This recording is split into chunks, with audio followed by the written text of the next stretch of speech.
어떤 교회 이야기인데요. 교회를 이제 새롭게 설립을 하면서 교회 이름을 이제 짓기로 했습니다. 그래서 이제 여러 가지 의논 중에 교회 이름을 이렇게 지었어요. 어떻게 지었냐면 만왕의 왕 주 예수 그리스도의 교회. 이게 좀 길죠? 그래서 이렇게 썼어요. 어느 정도 쓰다 보니까 너무 긴 거예요. 그래서 모여서 회의를 했습니다. 교회 이름이 너무 길다. 좀 줄이자. 그래서 앞에 있는 만왕의 왕을 이제 빼서 주 예수 그리스도의 교회로 했어요. 또 시간이 흘렀습니다. 그래도 좀 어때요? 좀 길죠? 그래서 이제 주를 빼자. 그래서 이제 만왕의 왕도 빼고 주도 빼고 그럼 뭐가 남았죠? 예수 그리스도의 교회가 남았어요. 그래서 좀 얼마 좀 더 썼어요. 근데 이것도 너무 길다. 그래서 예수를 빼자. 그래서 예수를 뺐어요. 그래서 이제 뭐만 남았습니까? 그리스도의 교회. 이 교회가 이제 얼마 안 가다가 점점 교인들도 떠나고 쇠퇴를 하더니 결국 문을 닫고 말았다는 이야기입니다. 여러분, 오늘날 한국교회를 이야기하면서 많은 사람들이 위기를 이야기합니다. 마치 앞에 나와 있는 교회처럼 우리가 교회를 섬기고 또 그리스도의 몸에 동참하면서도 가장 중요한 것을 우리가 잃고 있지 않은지 생각해 보아야 한다고 합니다. 우리가 신앙생활에서 가장 중요한 것 무엇일까요? 그것은 바로 예수님이시죠. 그리고 그 중에서도 더 우리가 구체적으로 이야기하라면 예수 그리스도께서 우리를 위해서 보혈을 흘려주신 그 보혈의 능력일 것입니다. 오늘날의 한국교회의 위기는 그 보혈의 능력을 잃어버렸기 때문에 상실했음에서 오는 위기가 아닌가 생각이 되어집니다. 오늘 히브리서의 말씀을 통해서 이 복음의 능력을 다시 한번 회복하는 복된 시간이 되기를 간절히 원합니다. 여러분 아시는 것처럼 히브리서 이 편지는요 주로 유대인들에게 보낸 편지인데요, 이 유대인들에게 예수님이 과연 어떤 분인가를 자세히 소개해주고 있습니다. 예수님은 어떤 분일까요? 히브리서 기자는 예수님을 하나님의 아들로 소개하고 있습니다. 그래서 히브리서 1장 14절 말씀에 보면 이 하나님의 아들이신 예수님은 천사보다 뛰어난 분이다. 1장 14절 이렇게 말씀하십니다. 모든 천사들은 섬기는 영으로서 구원받을 상속자들을 위하여 섬기라고 보내심이 아니냐. 그러니까 천사도 사실은 믿는 사람 성도들의 수종을 드는 그런 영적인 존재다라고 말씀하고 있는 거죠. 예수님과는 뭐 비교할 수 없는 그런 존재라는 것을 이야기합니다. 또 두 번째로요, 예수님은 하나님의 아들이신데 모세보다 뛰어나다고 말하고 있습니다. 히브리서 3장 5절 6절에 보면 또한 모세는 장래 말할 것을 증언하기 위하여 하나님의 온 집에서 종으로서 신실하였고 그리스도는 하나님의 집을 맡은 아들로서 그와 같이 하셨으니 우리가 소명의 확신을 자랑을 끝까지 굳게 잡고 있으면 우리는 그의 집이라 이렇게 말씀하고 있습니다. 모세는 어떤 사람이냐? 하나님의 집에서의 종의 역할을 하는 사람입니다.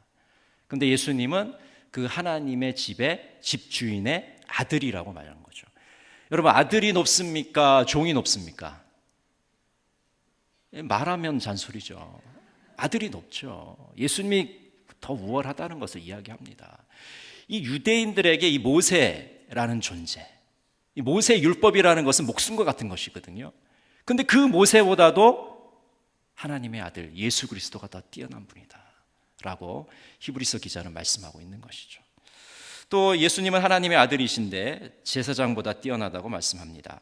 히브리서 7장 27절 말씀에 보면 그는 저 대제사장들이 먼저 자기 죄를 위하고 다음에 백성의 죄를 위하여 날마다 제사 드리는 것과 같이 할 필요가 없으니 이는 그가 단번에 자기를 드려 이루셨음이라 라고 말씀하고 있습니다.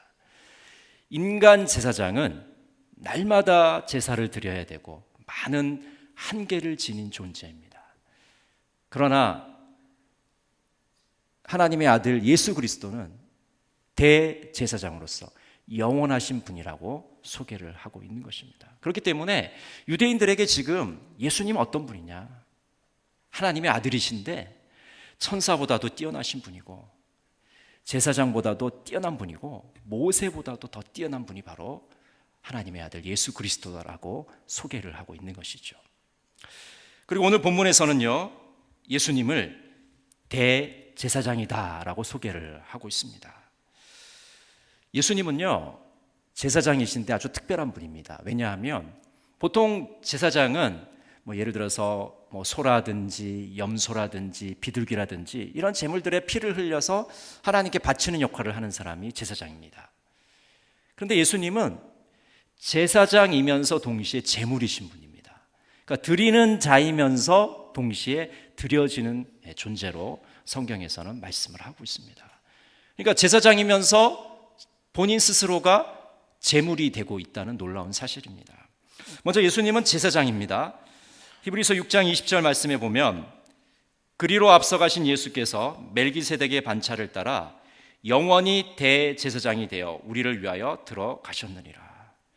어떤 제사장이냐면 영원한 제사장이다라고 표현하고 있습니다. 여러분 구약에 보면은 이 대제사장직을 표현하는데 네 가지로 이해를 하고 있습니다. 어떻게 이해를 하냐면 대제사장은 이스라엘을 대표합니다. 백성을 대표합니다. 하나님 앞에서 백성을 대표하는 사람이 바로 제사장이죠.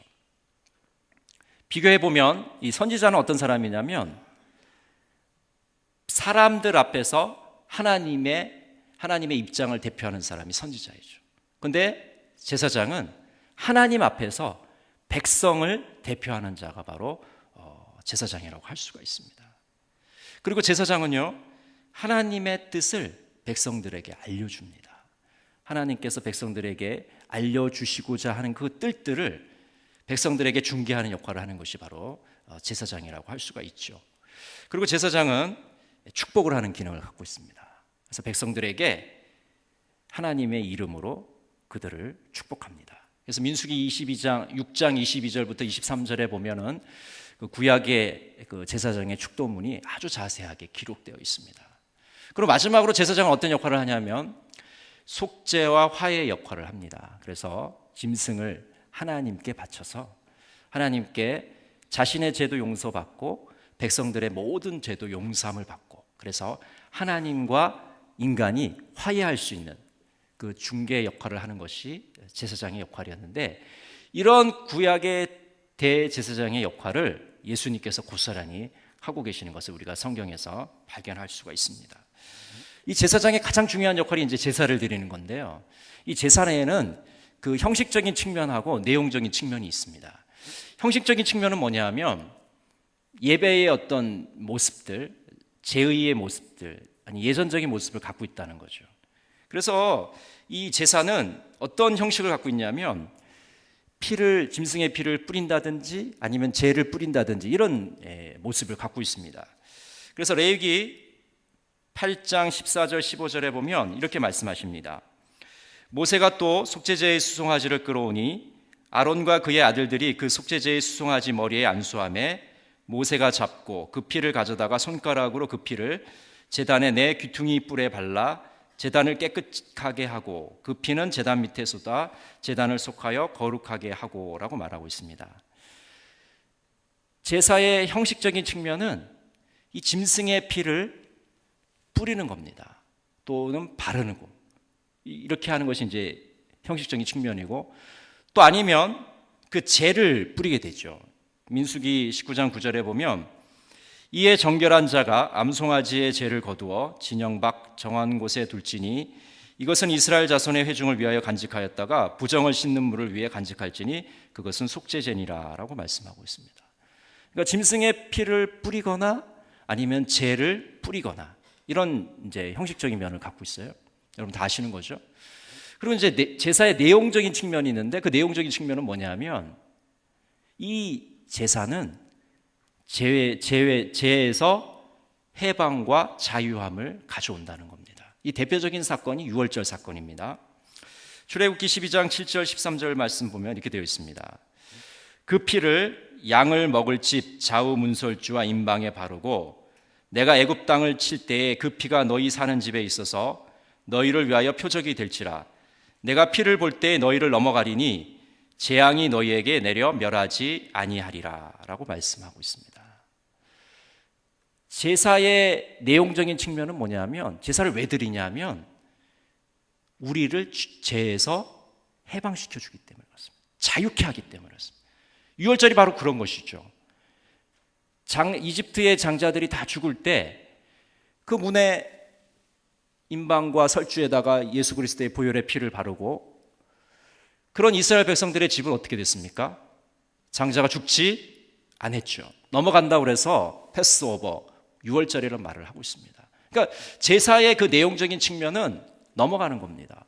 죄에서 죽음에서 자유함과 해방을 누리는 것이 바로 이 제사의 내용적인 측면이죠.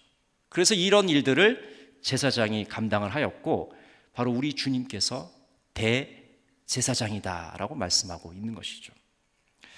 두 번째로요, 예수님은 제사장일 뿐만 아니라 제물이 되십니다. 그래서 그의 십자가에서 돌아가심으로 보혈의 피를 우리에게 흘려주시죠. 여러분, 그리스도의 피는 어떤 능력이 있을까요? 예수님의 그 귀중한 피는 어떤 능력이 있겠습니까? 첫 번째로 영원한 속죄를 이루신다고 말씀합니다. 우리 본문 말씀 9장 12절 같이 한번 읽겠습니다. 시작. 염소와 송아지의 피로 하지 아니하고 오직 자기의 피로 영원한 속죄를 이루사 단번에 성소에 들어가셨느니라. 뭘 이루셨습니까? 영원한 속죄를 이루셨다고 말씀합니다. 우리의 과거의 죄, 현재의 죄, 그리고 미래의 모든 죄들을 십자가 위에서 보혈을 흘려주심으로 속죄하셨습니다. 용서해 주셨다고 말씀하고 있습니다. 예수님께서 십자가에 달려 돌아가심으로 우리의 모든 죄책이 사라지고 죄에서 해방되게 되었습니다.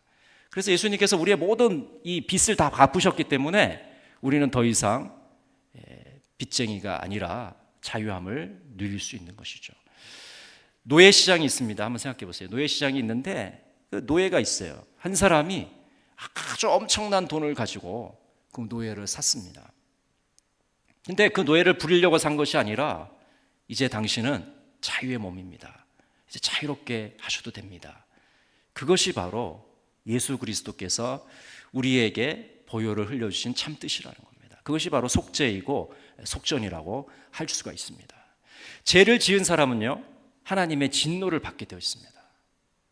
하나님의 그 진노 앞에 우리가 설 자가 아무도 없죠. 그런데 예수님의 그 보혈이 그 하나님의 진노를 누그러뜨리고 우리를 영원한 형벌 받으면서 구원해 주신다고 말씀합니다. 여러분, 누가 그런 고통과 형벌을 대신 받으셨습니까? 바로 예수 그리스도께서 그 형벌을 받으신 거예요. 우리를 위해서 그 십자가에서 자기 살과 피를 찢으시면서 그 모든 형벌을 대신 받으셨다고 말씀하고 있는 것입니다. 그래서 예수님께서는 단번에 제물이 되셔서 이 모든 죄악들을 속해 주셨다고 말씀하고 있는 것입니다. 인간 제사장은요, 매일 제사를 드려야 됩니다. 어제도 제사를 드리고 오늘 또 제사를 드려야 되고 내일 또 제사를 드려야 돼요. 그러나 예수님 단번에 죽으셨다는 것은 그 한 번으로 모든 것이 이제 끝났다는 겁니다. 이제 그 유효함이 영원토록 지속이 된다는 거죠. 예수를 믿는 자마다 죄에서 해방되고 더 이상 죄에 묶여 있을 필요가 없다는 것을 우리들에게 말씀해 주고 있는 것입니다. 예레미야 31장 34절은 이렇게 말씀하십니다. 그들이 다시는 각기 이웃과 형제를 가리켜 이르기를 너는 여호와를 알라 하지 아니하리니 이는 작은 자로부터 큰 자까지 다 나를 알기 때문이라.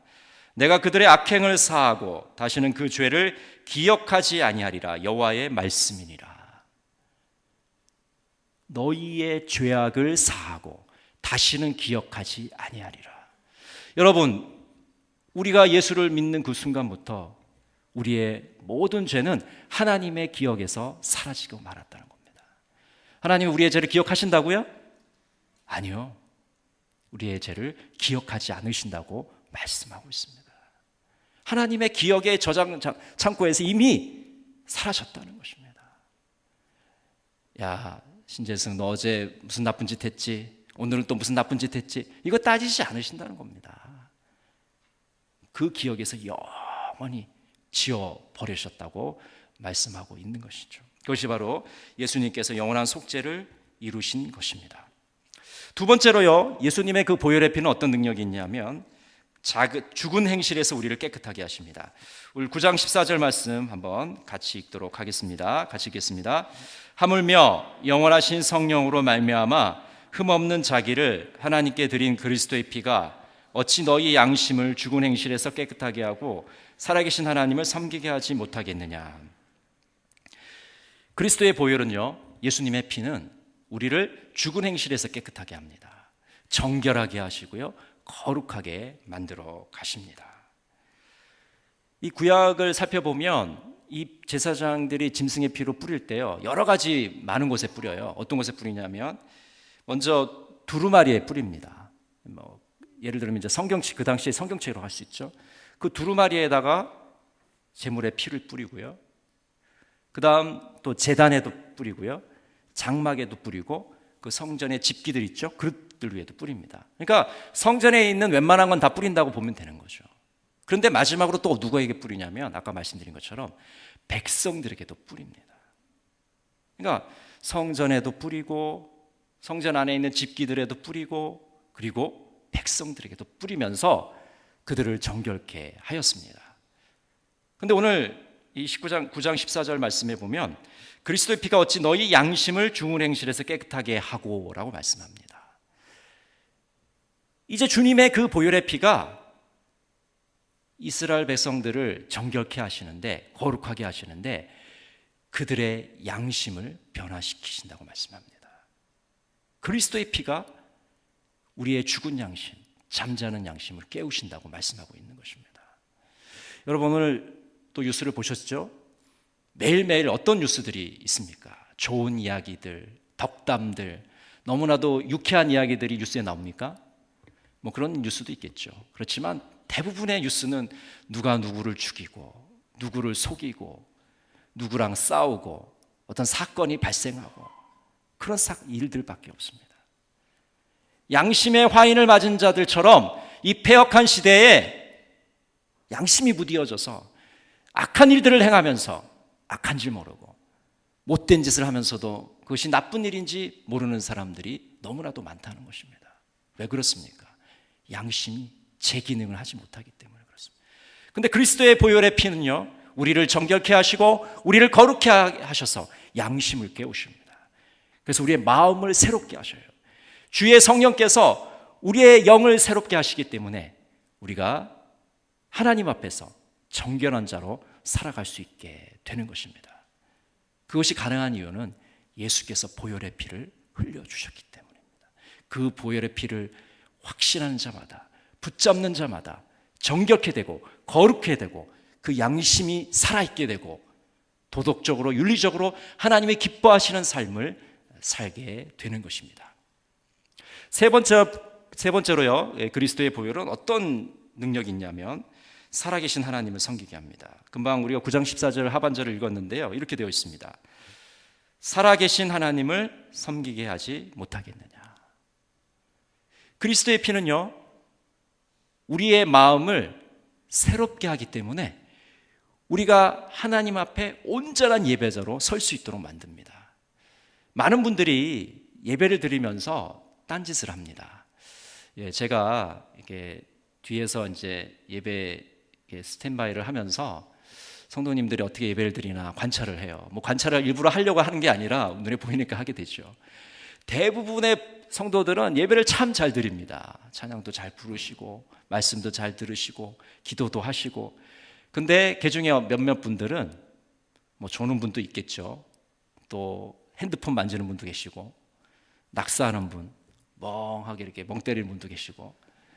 얼마 전에 제가 신학교를 가서 예배를 드린 적이 있는데요, 신학생들도 마찬가지더라고요. 대부분의 학생들이 너무 예배를 잘 드려요. 근데 몇몇 학생들은 스마트폰을 뭘 하는지 계속 예배 내내 스마트폰 붙잡고 있고, 심지어 뭐 책 보는 사람도 있고 딴짓하는 사람이 있더라고요. 왜 딴짓을 할까요? 아직 뭐 믿음이 없어서 딴짓을 할 수도 있겠지만은 예배자로서의 준비가 되어 있지 않기 때문에 그렇습니다. 새 마음과 새 영을 힘있게 되면은 하나님을 온전히 섬기게 됩니다. 온전한 예배자로 서게 됩니다. 그게 보혈의 피의 능력입니다. 우리를 새롭게 하셔서 우리의 몸을 새롭게 하고 마음을 새롭게 하고 우리의 영을 새롭게 하셔서 온전한 예배자로 서게 하신다는 거죠. 그래서 하나님을 잘 섬기게 만들어 주십니다. 우리가 온전한 예배자가 되려면요, 그 보혈의 피를 붙잡아야 되는 것입니다. 보혈의 피를 붙잡을 때에만 우리가 온전한 예배자로 설 수 있게 되는 것입니다. 하나님을 잘 섬길 수 있게 되는 것이죠. 오늘 본문 말씀에서 예수님을 대제사장이다라고 소개하면서 동시에 새 언약의 중보자로 소개하고 있습니다. 우리 9장 15절 말씀 같이 한번 읽겠습니다. 히브리서 9장 15절입니다.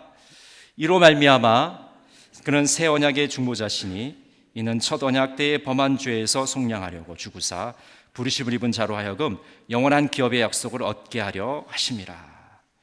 여기 새 언약의 중보자라고 말씀하고 계시죠. 이 말씀은 우리들에게 영원한 기업을 얻게 하신다고 말씀합니다. 여러분, 영원한 기업이란 게 뭘까요? 하나님이 예수님께서 그 보혈 새 언약의 중보자가 되셔서 우리에게 주시고자 하는 그 영원한 기업은 우리가 최종적으로 가야 될 것입니다. 히브리서에는 이 세 가지로 표현하고 있는데요. 2장 5절에는 장차 오는 세상으로 표현하고 있습니다. 4장 9절에는 하나님의 백성을 위한 안식이라고 표현하고 있고요.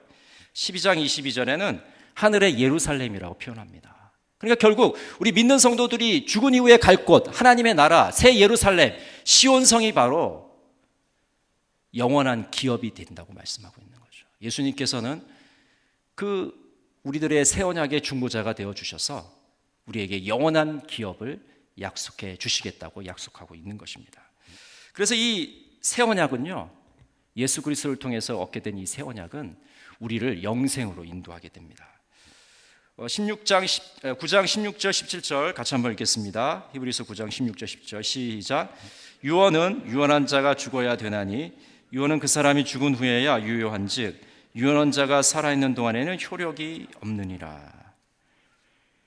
예수님의 그 피를 이야기하면서 그 예수님의 피가 새로운 언약을 맺게 하시는데, 이 예수님의 피는 무엇의 비유를 하고 있냐면 유언의 비유를 하고 있습니다. 여기 유언이라고 쓴 단어는요, 헬라어로 디아데케라는 그런 단어를 쓰고 있는데, 첫 번째 뜻은 유언이라는 뜻도 있고요, 또 법령이라는 뜻도 있고, 목적의 선언 또는 계약이라는, 언약이라는 뜻이 있습니다. 그러니까 여기서 예수 그리스도의 피가 우리에게 새 언약을 맺게 하시는데, 그 새 언약의 언약이라는 그 말 자체가 유언의 뜻을 갖고 있습니다. 근데 언약이나 유언이나 공통 분모가 있는데 그게 뭐냐면, 유언은요, 죽어야 효력을 발생한다는 겁니다. 여러분, 살아있는 사람이 유언장을 썼습니다. 근데 여전히 살아있어요. 그 유언이 발효될 수 있습니까? 있어요? 없죠. 유언장은 언제 발효가 됩니까? 네, 그 사람이 숨을 거둔 뒤에 발생하게 되죠. 예수님께서 우리에게 새 언약을 맺으셨다는 말은 뭘 전제로 하는 말이냐면, 예수님께서 십자가에서 우리를 위해서 죽으셨다는 것을 의미합니다. 예수님의 그 희생적 죽음을 통해서 우리는 영생의 선물을 받게 되었다. 비로소 유언이, 새 언약이 효력을 발생하게 되었다는 것입니다. 예수님이 죽으심으로 우리는 하늘나라의 상속자가 되었다는 것입니다. 그것이 바로 새 언약의 중보자입니다. 18세기 독일의 작센 지방에 진젠도르프라고 하는 유명한 백작이 있었습니다. 여러분 한 번쯤은 다 들어보셨을 것입니다. 그 많은 재산과 영지를 소유한 사람이었습니다. 어느 날 진젠도르프 백작이 미술관에 그림을 구경하러 갔습니다. 이 그림도 보고 저 그림도 보고 이렇게 지나치고 있는데, 그의 눈이 한 그림에 꽂히게 됩니다. 그 그림은 뭐냐면 예수님께서 십자가에서 죽으시는 장면입니다. 머리에는 가시면류관을 쓰셔서 피가 툭툭툭툭 떨어지고 있고, 허리에는 창에 찔려서 피가 줄줄줄 떨어지고 있는 그런 그림이죠. 근데 정말 놀라운 거는 뭐냐면, 진젠도르프가 그 그림을 바라보고 있는 그 순간에 마치 지금 주님께서 그 허리에서 그 창으로 인해서 피가 흘러내리는 것 같은 그런 체험을 하게 됩니다. 마치 그 진젠도르프가 서 있는 그 자리에 피가 줄줄줄 흘러내리는 그런 영적인 체험을 이 백작이 하게 되죠.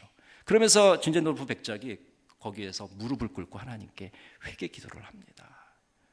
예수님께서 저를 위해서 이렇게 십자가에 못 박아 돌아가셨는데 저는 주님을 위해서 아무것도 한 것이 없습니다.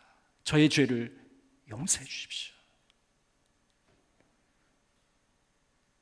그런 놀라운 체험을 한 이후에 이 진젠도로 부백작의 삶이 완전 180도 바뀌어버립니다. 전에는 자기만을 위해서 살았던 귀족이었는데 이제는 주의 복음을 위해서 그리스도의 보혈의 능력을 많은 사람들에게 전파하는데 그가 앞장을 서는 인물로 살아가게 되는 것이죠. 여러분, 오늘 히브리서 기자는 예수님을 하나님의 아들로 소개합니다. 그리고 예수님을 대제사장으로 소개합니다. 그리고 동시에 예수님은 제물이 되셨다고 말씀합니다. 제물이 되셔서 우리를 흘려주신 그 보혈의 피로 인해서 우리가 영원한 속죄를 받게 되었습니다. 죄에서 자유하게 되었습니다. 영원히 죄의 속박에서 벗어나게 되었습니다. 그 귀한 보혈의 피로 인해서 우리가 깨끗하게 되고 정결하게 되고 거룩한 사람이 되었다는 것입니다. 그 보혈의 피로 인해서 우리는 양심의 새로운 활력을 얻게 되고 정말 하나님께서 원하시는 온전한 예배자로 살아갈 수 있게 되었다는 것입니다. 여러분, 오늘 이 시간에 저 십자가에서 흘리시는 그 예수님의 그 보혈의 피를 맛보시기를 바랍니다. 그 보혈의 능력을 통해서 새롭게 우리의 신앙이 새로워지고 우리의 영이 새로워져서 하나님께 온전히 하나님을 섬기며 예배하는 자로 서기를 간절히 원합니다. 보혈의 능력을 회복하시는 우리 모두가 되기를 간절히 바랍니다. 기도하겠습니다.